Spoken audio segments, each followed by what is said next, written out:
এইটো আমটোৰ দাম হ'ল 100 টকা কেজি আৰু এইটো আমটো হ'ল 60 টকা কেজি ये बोर्ड लिखा আছে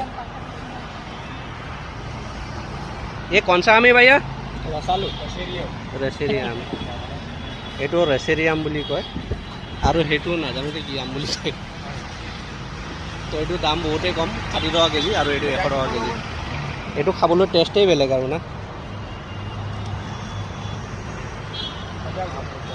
ধুনীয়া কিন্তু এয়া আমি লৈ আছো 2 কেজি লৈ আছো भी कम नहीं कर रहा बोल तो क्या करेंगे 1 টকা কম নকৰে ইহঁতে যি দাম আছে সেইটোৱে মানে 120 টকা বেছি আছে বুলি এতিয়া 100 টকা কৰি আছে कम कर दो ना वो 60 रुपए में एक ही तो कम नहीं था भाई बहुत महंगा माल है 2 केजी